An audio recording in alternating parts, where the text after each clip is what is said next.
today is a special day because we're recording our second episode of the Inquisitive Olive podcast with the sweetest guest from LA. I'm thrilled to be able to introduce you to Laurel Gallucci, CEO and co-founder of Sweet Laurel Bakery. Laurel Gallucci founded Sweet Laurel after becoming frustrated with the diet restrictions imposed on her, particularly around baked goods, after becoming diagnosed with an aggressive autoimmune disorder. She now turns out grain-free, dairy-free, and refined sugar-free sweets that are tender, moist, and full of flavor. And I can attest that is very true. She's the co-author of the Sweet Laurel Cookbook and Sweet Laurel Savory.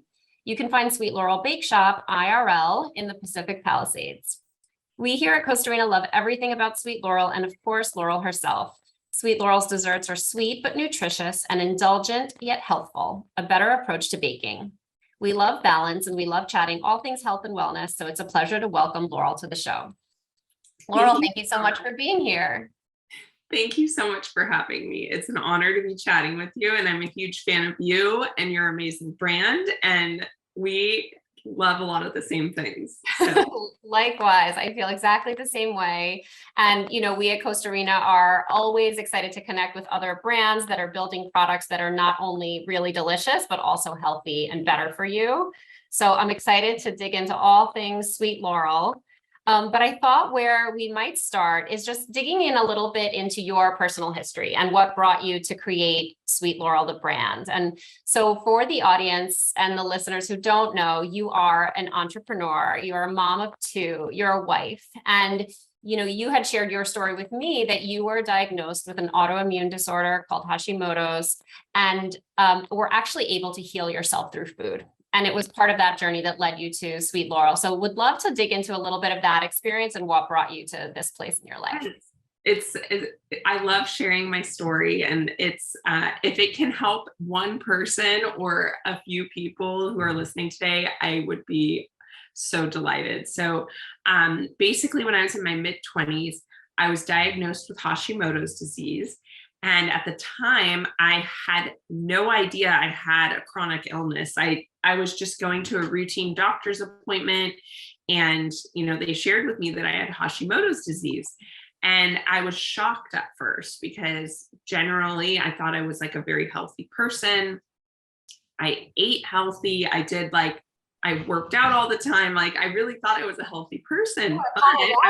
You were a college athlete, right? Yeah, I was. And this was like, I was literally 25 when I was diagnosed. So I was shocked, and I remember crying and being like, what is going on? And the doctor told me I would be on medication for my thyroid the rest of my life. And it just didn't make sense to me because I was like, I'm not feeling anything. Like, how could this be? And so I started taking the thyroid medication. It's actually a hormone that is given to people with Hashimoto's disease. And after a couple months, my autoimmune disease started manifesting. So like when I was first diagnosed, I wasn't really noticing anything, but the symptoms really started wreaking havoc about 6 to 12 months into the diagnosis. And so the first thing I noticed was that I lost all my energy. I could not do what I normally did. Like I couldn't work out like I used to. My job was getting really difficult. I was working as a school teacher at the time, and that requires a ton of energy, as I'm sure you all know. And I realized, there was something wrong with me. And it was a really challenging time in my life because on the one hand, I was like, I'm this like mid-20-year-old person who's like had a somewhat healthy life. Like, why is this happening to me? So that was like, there was like that question.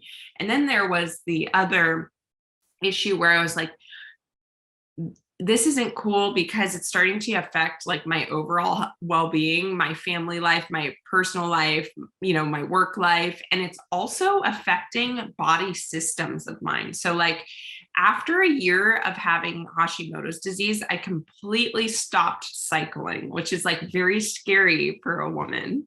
I stopped having a period, and that was like shocking for me. And, that of course made me worry about a bunch of different things, but it also has a ton of side effects when that happens to you. Your hormones are all out of whack and all that. And I also wasn't able to digest food normally. And so I went to my doctor and told them that. And I was just told to take Miralax after every meal. And in my head, that sent off like a red flag, because I was like, that is a Band-Aid fix. And I knew this, and I was like, this just does not make sense. And so over like the 2 years after my diagnosis, my health literally like went down. It did not improve. And so Laurel, this was after you had already been under the traditional treatment with thyroid medication. It was 2 years, 2 years of medical treatment for thyroid. Wow. And so after 2 years, at the end of those 2 years, like I said, I wasn't cycling. I wasn't digesting food. I had zero energy. I had lost like 40 pounds. I was really not well. And my family and my husband like kind of circled around me, and they were like, Laurel, you need to take a break from teaching, like take a year off and heal. And my dad, who's a medical doctor, said to me, you cannot put your health off another year. It's just going to keep downhill spiraling. And so he encouraged me as a medical doctor to seek help from someone else, because he knew I wasn't getting better. I was getting worse. And so thankfully I had a family friend in my life who was a functional medical doctor. So in my opinion, she was like the best of both worlds. And I had tried all the medical stuff at this point, and it was not working for me, because essentially they were Band-Aid fixes. And she said to me, Laurel, if you have Hashimoto's disease, you cannot touch gluten with a 10-foot pole, and you cannot eat it ever again. Wow. And she was like, what did you have for breakfast this morning? And I was like, I had sprouted whole wheat toast with peanut butter. And that's like what I had all the time, like every morning. And she was like, no, you cannot have that. First of all, you cannot have the gluten. Legumes and the peanut butter are not good for you either. That's inflammatory. She was like, we're changing your breakfast up. And I just want to encourage you to go to 100% paleo for a year, because you will feel a difference. And so 100% paleo essentially means grain-free, refined sugar-free, dairy-free, legume-free. So cold turkey overnight, I changed my diet. It really became a lifestyle change for me, because that's still how I eat today. And I started to feel a difference almost immediately. And so the goal with working with my functional medical doctor was to remove the inflammatory foods, which we were doing by going 100% paleo.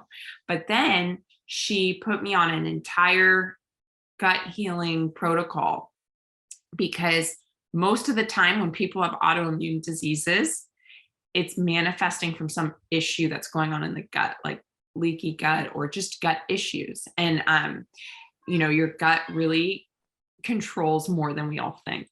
I know, some people probably know this, but like serotonin, 80% of it generates from the gut. And there's like a lot of research that's coming out to support how strong the gut overall health connection is. And so we addressed the gut issue. I had been on antibiotics for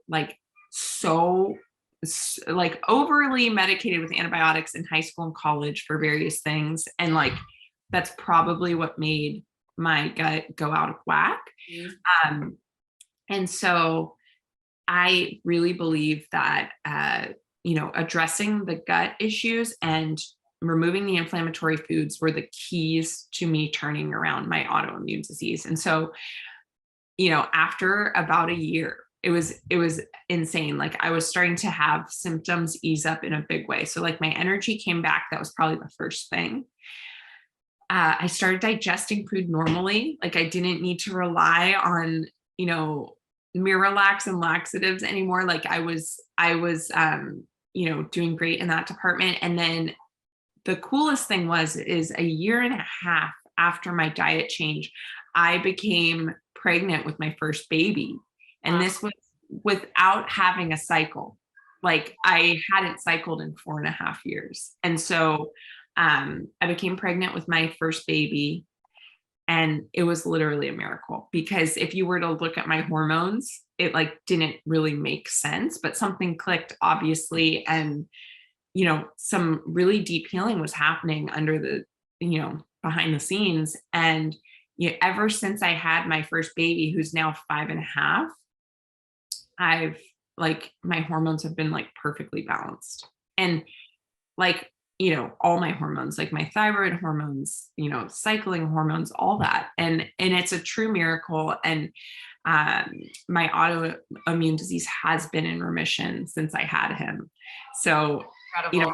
I had him 5.5 years ago, and then I had another baby 2.5 years ago. And I can honestly say it's a miracle, because I think, like I said earlier, it had everything to do with me addressing the gut issues and also removing the inflammatory foods. And I really did the work to make those things happen by sticking to the diet.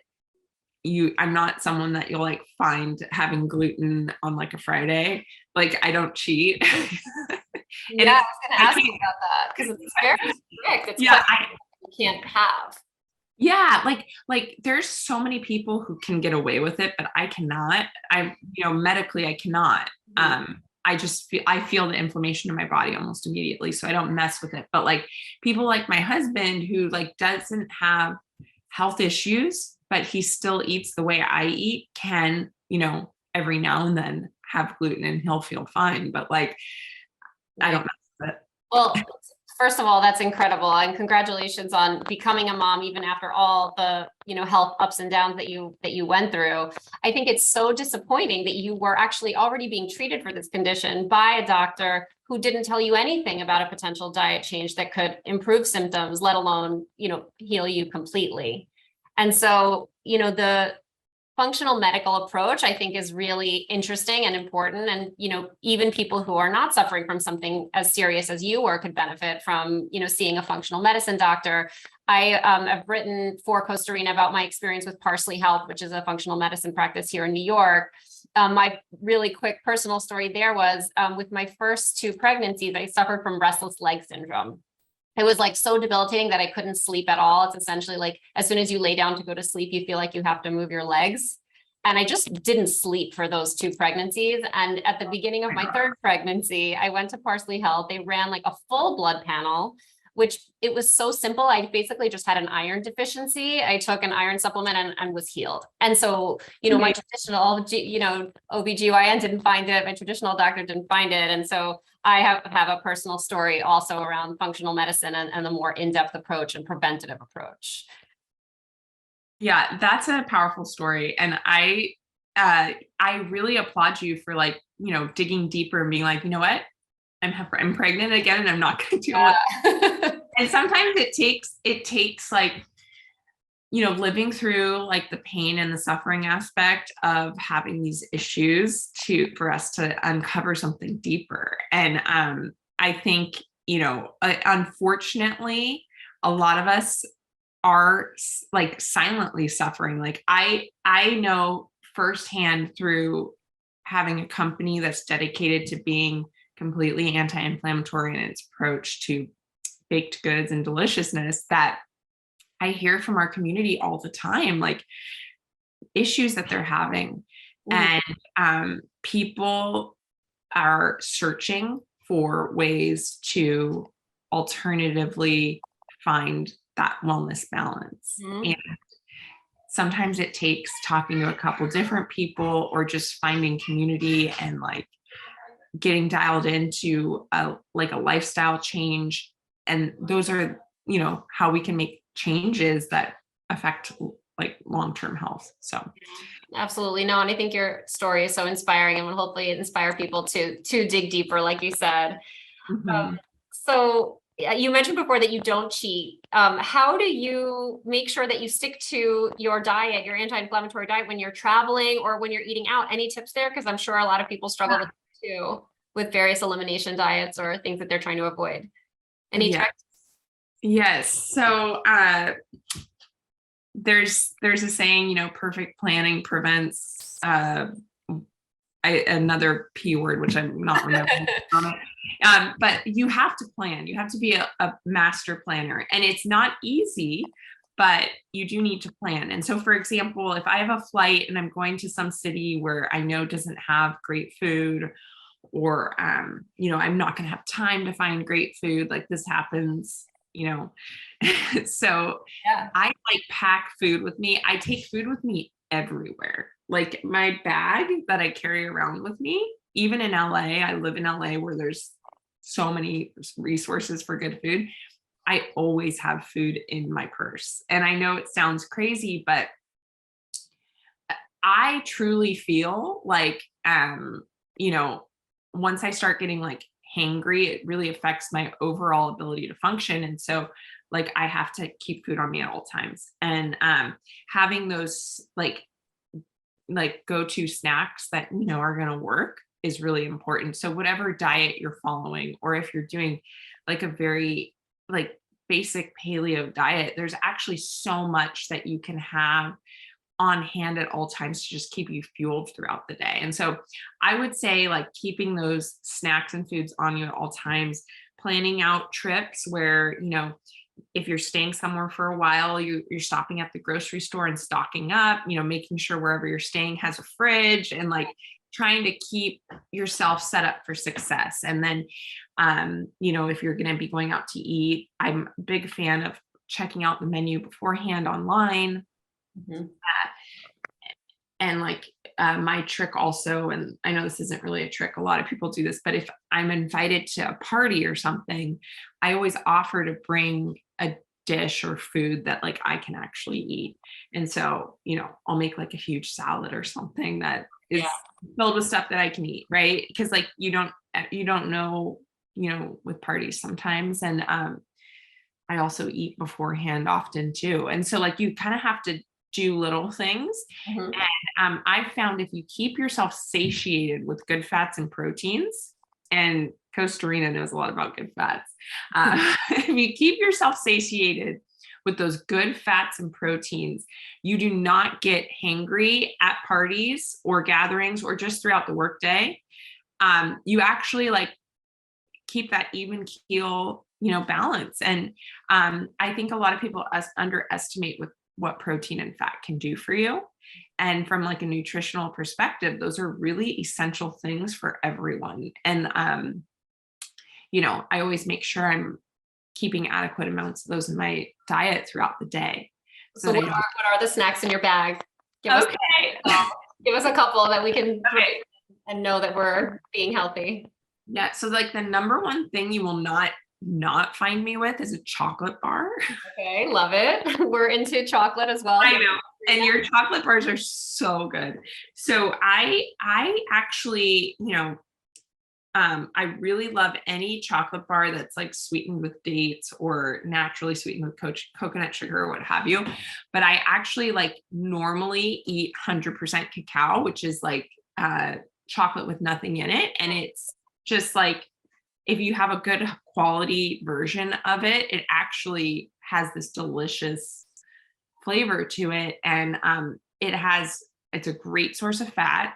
It has some protein in it. It has magnesium in it. It has potassium in it. Like the chocolate has a lot in it. Yes. And it also has this special aspect of giving you like an energy spike. So like I snack on chocolate actually throughout the day. I actually have some on my desk right now. And then I love having olives on me. So I love that we're talking because very aligned. I'm the biggest fan of olive oil, by the way, and I love Kosterina, but I do keep snacking olives on me. And the reason for that is because, you know, they're just a great source of fat. Mm-hmm. They've got so many, I mean, you could tell us how many good things there are in olives, but they've got all sorts of great things in them. And then I do travel with like nuts and seeds. I love seed crackers and things like that. These are snacks like you will not find me with. We love the tactical tips. Need to have. And let's see. I'm trying to think if there's anything else. And then, you know, there's a couple like, especially for airplane travel and stuff, there's a couple bars that I like to just grab and go and have on me. And Sweet Laurel created our version of a bar that I hands down always have with me, which is our keto power brownies. And these are this unicorn of a product that are so special in that they're under 200 calories. They're actually 180 calories per bar. Not that I'm a calorie counter, but a lot of people are. So we have that. And then each brownie has 12 grams of protein and 4 net carbs, which is like crazy. So it's a good source of fat too. So it's like keeping you satiated, not giving you a crazy sugar spike, but also, we designed it to be like a justifiable snack or dessert. Like it's not anything. What are they sweetened with? So we actually use monk fruit. Okay, cool. With erythritol. And so it's like a 0 calorie sweetener. And it's a great way to like have something somewhat sweet on the go, or, just like a snack. And so that's a really fun product that we have.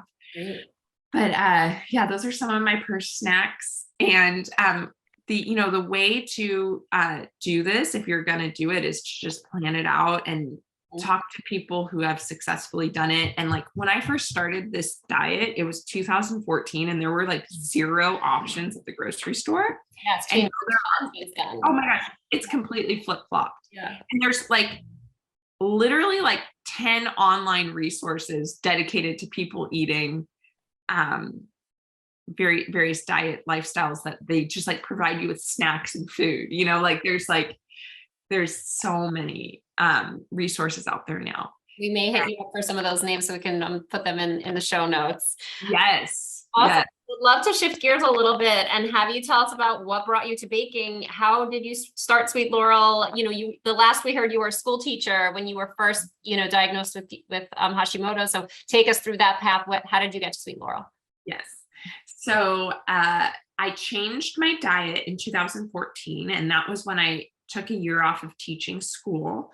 And in that year, I literally made all of my meals because, like I said, grocery store was different at the time. You could not find anything grain-free. So if I wanted to have like tacos for dinner, I was making the tortillas. If I wanted, to have crackers, I was making the crackers. If I wanted dessert, I was absolutely making the dessert. So I come from this big family, and I was notoriously the like birthday cake maker in the family. So every time a birthday came around, I made the cake. And with this diet change, I was like, okay, I'm going to make a cake that I can eat. Yeah. And, that's when I started messing around with ingredients that were okay for me to eat, like almond flour, coconut oil, flax seeds, like I was just tinkering and putting together recipes. And I came up with this chocolate cake recipe that was like so good. I've had that chocolate cake, right? The caramel chocolate cake. Yeah, it's so yummy. So good. And I served it to my whole family and they were like, I was like, oh yeah, this is gluten-free, dairy-free. They were like, no, it's not. Like, they really didn't believe me. It does not taste like a health dessert. Yeah, it's so decadent, right? So that was the first cake that I came up with, and I would make it for birthday parties, gatherings. My dear friend Claire had a housewarming party, and I brought this cake, and she knew all about like what happened with my health and how I changed my diet. And so she knew the way I was eating, and I told her, I was like, by the way, this cake is paleo. And she was like, stop it. There is no way this is paleo. You knew you were onto something. Yeah, she was like, this actually tastes good. And like gluten-free doesn't ever taste good. Like, how did you get it to taste good? And I told her, I was just using these rock star ingredients. They balance each other out so nicely. I started listing off the ingredients. Excuse me. I was listing off the ingredients, and she was like, Laurel, we have to do something with this because gluten-free does not taste this good. So that's basically how Sweet Laurel started. She is now my co-founder, and that was 2015. Amazing. And you guys have come so far and such a long way. And you now have the bakery, you ship nationally fresh baked goods, which, I've now learned is very difficult through Kosterina. As you know, we make just two cakes, an olive oil cake and a gluten-free extra virgin olive oil cake. But I know that it's not easy. And then you also have a new line of products that you've started. And so I think we'd love to hear from you a little bit on, how you grew that business from that day in your friend's kitchen to where you guys are now. I know you've shared with me in the past that you've grown a lot through partnerships. So give us some of like the big highlights on Sweet Laurel. So when we launched in 2015, we were like a very lifestyle focused, education focused brand. So we had workshops and classes in LA where I literally just shared my story, taught people how to make grain-free, dairy-free, refined sugar-free brownies, cookies, cakes. And the response was amazing. And we got locked in with this grassroots, powerful group of people in LA that just kind of told everyone about Sweet Laurel. And next thing we knew, we were baking for tastemakers. And, within our first year, like if I went down the list of like tastemakers and celebrities that had Sweet Laurel within 1 year of us launching, you would like not believe it. Oh, but that's awesome. Are you allowed to share or is it a secret? I can share some of them, but within our first year, we had done a really beautiful workshop with Jenny Kane, who's like an amazing tastemaker in LA, told all her friends about us. She has a beautiful brand. Beautiful brand. And the next thing we knew, we were featured in Goop within like 2 months of launching. And then like within 6 months of launching, I had made a chocolate caramel cake for Martha Stewart. And so it was like this crazy quick, really accepted brand. And we just knew that we had something special. People were not making gluten-free, dairy-free, wholesome and delicious baked goods, but also like in the way we were presenting them and creating them. And, decadence and beauty have been like cornerstones of the brand since day one. And that's something like we've never stepped back on. And I think people gravitated towards it. We launched when like it was all about a juice cleanse in 2015. So we were basically preaching the opposite of that. And, sharing that you could nourish yourself with delicious and decadent food also. Your aesthetic really is beautiful. Like your color scheme, there's flowers everywhere in your bakery. I know your cakes are decorated with flowers. So spot on the aesthetics and brand identity and all the visual cues, like it really comes together. So thank you. That has a lot to do with Claire, my co-founder, who literally was the branding genius behind Sweet Laurel. And when she saw everything I went through and everything that, her and I have so many mutual interests and things. She knew me really well as a person. She was like, we're just going to make this brand like resonate so much with your story and who you are and what you're doing. And it really does. Thank you. Yeah. So yeah, I think that was key to us being so widely accepted in our first year. And so, after we saw the demand, that's when we started actually selling cake. Launched our website, instead of making it in my home kitchen with a cottage law license, we rented a commercial kitchen and we actually started doing cakes by the slice at Erewhon in 2016. Oh, wow. And people were freaking out because it was like where they could go to get Sweet Laurel. Mm-hmm. And so we were driving our social media community there at the time, and our social media community since day one has always like been growing and growing. And I think it's because we have this like very strong brand identity, but we also really focus on educating and inspiring people. That's a big focus for us. Mm-hmm.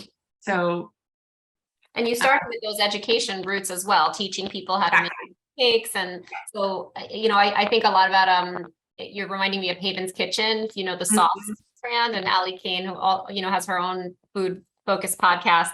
And she, also started with a cooking school and shifted to, CPG. So yeah, tell us a little bit more about the subsequent years that followed and what brought you to creating the product line. Yeah. So we started with our slices at Erewhon, and people were just like every week waiting for them to drop. You know, they were selling out so Laurel, quickly. tell people what Erewhon is, because Okay. LA people may not know. Yeah. So Erewhon is and has been since for a very long time the gold standard of healthy, wellness-driven food. So it's a grocery store in LA that when we started working with them, there were two locations. Now there's like 8. But I want them in New York so badly. I've been waiting. yeah, and you know, I don't think that's off the table. Like I think that they are definitely growing. So they're an amazing company because you know they really focus on organic, clean, delicious food, but they also just have you know, people go there to find brands, like literally. Yeah. Like buyers from other markets go there to find brands. It's because they have these like great options.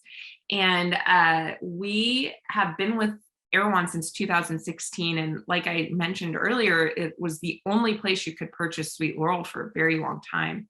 And so we were approached by a couple developers to open a brick and mortar location. Mm-hmm. And it was around 2016. So we actually signed our first lease and opened Sweet Laurel Cake, Coffee and Tea in Pacific Palisades, California in 2018. And that's a very beautiful space. It is our flagship jewel box store location. So if you're in LA, please come check us out. We're in beautiful Pacific Palisades, which is nestled between Santa Monica and Malibu. And it's a gorgeous community.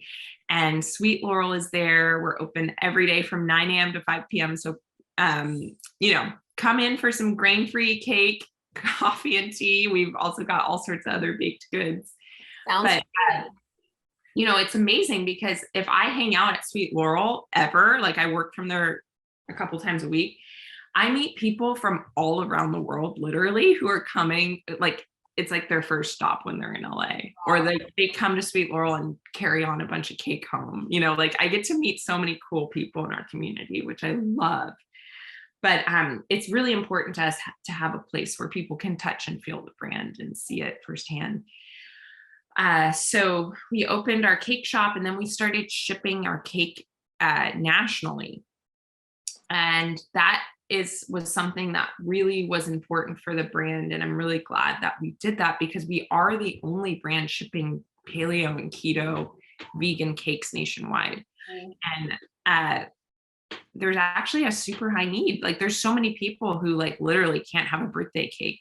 And you know, Sweet Laurel is able to make something that you know they can enjoy with their family. Our keto chocolate cake is our best seller. It's diabetic friendly. And I think that that's probably why, but a lot of people also are following the keto diet for health reasons. And I'm really glad that we have that product for people. Yeah, and even if you're not, you know, gluten-free, you may be hosting and having people over who are, and you want to make sure your guests can have the dessert that you're putting out. So I know I've been in that situation too, where I had someone coming over who was, you know, entirely gluten-free, and it's like, what am I going to make them? So that can solve a lot of people's problems. Yes. And, you know, around the holidays, our e-commerce site is just like bustling because we ship vegan, paleo pies, and like, they're so popular. And the big season is coming up. Big season's coming up. And, when we maneuvered through the pandemic, I really felt that the natural next step for Sweet Laurel was to enter the world of CPG. And I know that, and I'm very aware that, you know, the only way people can get their hands on Sweet Laurel right now is to ship it nationwide or come to LA. Mm-hmm. And I wanted them to have the grocery option too. So we launched a line of products this year that are hitting shelves very soon, which is very exciting. So exciting. Congratulations. That's a huge. Thank you. Yeah. Tell us about them. What are they? So we have 3 baking mixes, a chocolate cake mix, a pancake mix, and a scone mix. They're delicious. And they are available also on your site right now too, for anyone who wants to check it out before they hit stores. Exactly, on sweetlaurel.com. And then we have a chocolate chip cookie dough that's really delicious, a really top seller on our website, made with 6 ingredients. And then we have 3 flavors of keto brownies, which are grab and go, delicious. Like I said earlier, they're that like really great justifiable snack or dessert that you can have in your bag at all times. And so those products are hitting shelves really soon. And we're so excited to offer an option to people in, states, cities, and towns far away from Sweet Laurel, where, they can't necessarily get their hands on Sweet Laurel every day, but now hopefully in the grocery store, they will be able to. Awesome. And as soon as those are out, we'll definitely share them with the Kosterina community through our wellness newsletters. We like to share stuff we're into. And so I have tasted some of those products already. The cookie dough is amazing. And it's such like a childhood indulgence for me. So finding a better for you, healthier version is a huge win. Awesome. So I have a completely selfish question. Given that you're, this expert at baking with, healthy foods and non-inflammatory foods, I would like to know what you feed your children. I have very picky eaters and my friends seem to as well. And we want our children to eat healthy, but it's very difficult. So please tell me that you have a couple of good secrets for how to make it healthy. So, what's so funny is food was not even an issue in our household until my son started going to school and he saw what other kids were eating. And then it was like, dun, dun, dun. He was like, why does blah, blah, blah have a Lunchable and a fruit roll up and gummy bears? Like, it was like, all of a sudden we were infiltrated with like this peer pressure from other kids to like eat certain foods. And I was like, oh my gosh, we had it so easy for like 4.5 years when we were like, I was making them all their food, controlling the environment. But when they went to school, or when my oldest went to school, like he all of a sudden is coming home and saying like, blah, blah, blah, ate this. Like, can I have that? Like that sort of thing. And so I thought that was interesting. And I actually remember having like a similar experience growing up in like my household when I was a child. We ate super healthy. And I'll never forget when I went to a friend's house and had a Hot Pocket and being like, oh my gosh, that was so good. And so like, I remember that feeling too. And so what I try to do with my kids is we have some non-negotiables. Like we do not have gluten in our house. So like, we do have pasta in our house, but it's not gluten pasta. And it's like, it's something we have every once in a while, but it's like, the jovial made in Italy brown rice pasta that's such high quality, is like a product that we have instead. But like, I'm encouraging, veggie first meals. Like my kids, it's like they know they have to eat their vegetables, and we always have it. What veggies do they eat? How are these vegetables prepared? What do you do about them? Yeah, so every dinner we have 2 vegetables, and it's usually something cooked and then definitely a salad. And so both my kids eat salad. Wow, that's so impressive. I literally can send it to them in their lunch. Amazing. Which is so awesome. Like, so grateful. There's been a couple ways we've spiced it up. Like they're obsessed with the Primal Kitchen ranch dressing. Okay, that's a good trick. Like, like I, first of all, like until last year, only made our own salad dressing. Like I would do olive oil and lemon almost every night. Mm-hmm. But we switch it up sometimes with these, like, there's brands coming out with these like cleaner dressings that, it's really awesome. What I have to send you are crushed fruit vinegars. Yes. Yes. Yeah. They're sweetened naturally with fruit, white wine vinegar and mixed with olive oil. They're like an amazing dressing, and they add just this natural sweetness. Oh my gosh. Because it's the vinegars in there. It also has the blood sugar stabilization effect. So I definitely have to get you those, and you have to report back on whether they like it. Oh my goodness. I absolutely will. Thank you so much. Yeah, of course. Yeah, so every night we have salad, and then I always make like a cruciferous vegetable too. So like broccoli or cauliflower, or, we do like kale chips or great. a cruciferous vegetable, but my kids love spinach. We always have at least 2 vegetables and then a protein, and occasionally, we'll do something like I'm just going to put a plug out there for my second cookbook, Sweet Laurel Savory. We have so many delicious recipes in there for like things like pizza, enchiladas, chicken pot pie, but like made with, grain-free tortillas. Or our pizza dough is 4 ingredients and it's so good. We're actually making it for dinner tonight. Special request. We usually have pizza on Fridays. So we have this 4 ingredient pizza dough that's amazing in Sweet Laurel Savory. And I highly recommend it. And, I just try to keep the meals really balanced. My kids do not eat 100% paleo like I do. I know that like they don't need to at this point. And if like we started to notice that grains were really inflammatory for them, we would obviously reconsider. But I kept them, I have a whole blog post dedicated to this on our blog at Sweet Laurel, but I actually kept them grain-free until they were 2. I worked with my nutritionist on like a really good food introduction plan. And I knew you were the right person to ask about this. Yeah, so I had like this whole plan, and I keep them off gluten as much as possible. When they go to birthday parties and stuff, I try to just kind of like have like a hands-off policy and let them have whatever, so that they don't feel like they're, not able to have certain things, for celebrations and stuff. But like for at our home, we eat a very specific way. Do you feel like everyone, children and adults, can benefit from reducing gluten, even if they're not going to go completely gluten-free? Yes, absolutely. Like, so I'm just going to put another plug out there. We actually have a book club at Sweet Laurel. And we just read this book called The Autoimmune Solution. And it basically like says, like if you read this book, like you will literally think gluten is the devil. But it's really interesting how, especially if you have any sort of inflammatory issue, which so many people do, gluten can exacerbate that.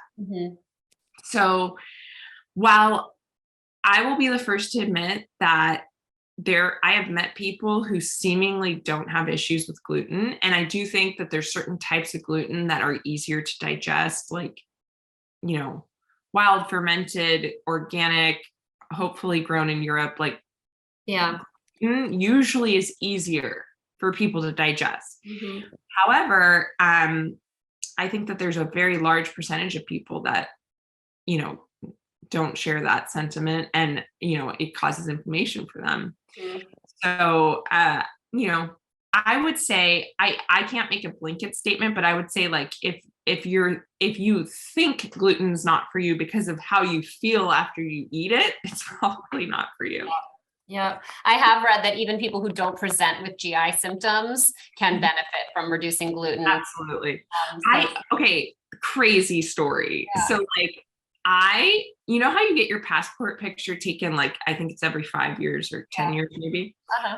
I have like my pre-diet change passport photo. Granted, I was younger at the time, but still, and then like my post, and like my face inflammation visibly different. Wow. Like but I had an autoimmune disease that I didn't really know about at the time. So like, but like my face, like if I look at photos of myself, I can see the inflammation in like photos before. And so I would just encourage people, like, if you notice anything and like, GI or actual like joint inflammation, like people with like arthritis and stuff, like, I know really benefit from anti-inflammatory diets, but, those symptoms present themselves in so many different ways, and it may not be the same for all people. So it probably is worth experimenting, either reducing or eliminating, and seeing what happens. Absolutely.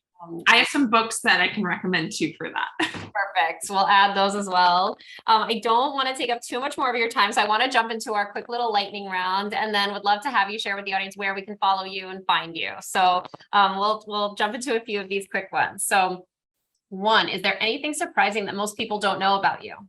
Ooh, Let's see. I like, I guess like some people don't know that I'm like an absolute history nerd. Like I love, and especially like local, like LA. I grew up in LA. So like I love LA history. I love LA film history. Awesome. That is unique. Very unique. Yes. And I can tell you a lot of facts about it too. What is your all-time favorite food? Honestly, like, and I'm not just saying this because I have a bakery, but I think like chocolate cake is one of my favorite foods. It makes sense. Your life path has taken you there. Do you have a favorite ingredient to cook or bake with? That's a great question. So like, I'm all about good fats. And so if I'm cooking, I genuinely like love working with olive oil as a dressing. Answer. We did not tell you to say that. Nope. It's true though. Like I really think it's all about the good ingredients. I love olive oil for cooking and I love coconut oil or avocado oil for baking. Like those are my fat choices. Awesome. What is your favorite self-care treatment and when do you squeeze it in? So like once a month, it should be more often, but I love Epsom salt baths. Mm-hmm. Like that's like such a I have to try that. Yeah, it's very nice. I'm not a bath person, but I feel like I need to start experimenting. What is your favorite place to travel to? Well, I have very good memories of traveling to Greece, and I am part Greek, so I love going there. And I forgot that about you. And my husband and I have not taken our kids yet, but we're really hoping to do that one of these years. Amazing. They will love it. I'm sure you guys will too. What is your favorite part of the day? Definitely when the workday is wrapped up and I'm like making dinner and hanging with the family. Yeah, love it. What is your favorite workout and what do you have time for the most? Yeah, so I'm a diehard fan of Plate Fit, which is this power plate workout in Los Angeles, and it's 27 minutes, and it's the best because it's like you've done your 27 minutes and you're done. Love it. And it's also really good for your lymph system, and you're keeping us up to speed on all the LA cool fitness trends. Yeah. And last one, what's your favorite hobby? I would say, I suppose. Yeah, besides baking, I would say it's a tie between gardening and hiking. Okay, nice. LA is a great place for hiking too. Amazing. Laurel, thank you so much. I think your story is going to help so many people. And thank you for inspiring us and for creating these beautiful products and fresh baked goods. I'm sure many of us will be super excited to try them. Please share with the listeners where we can find you. Where can we follow Sweet Laurel and you personally? And are you guys on TikTok? I want to know the answer to that too. Yes. So you can find Sweet Laurel on Instagram at Sweet Laurel Bakery. You can find me at Laurel Gallucci. And we actually just started a TikTok. We're new on TikTok too, which is why I asked. We're super excited about the possibilities. Yeah, it's great. So you can find us at Sweet Laurel Bakery there. And if you're in LA, come visit us at our cake shop. Or if you would like to order Sweet Laurel online, we're at www.sweetlaurel.com. Amazing. Thank you so much, Laurel. Can't thank you enough. Thank you so much. Have a great day.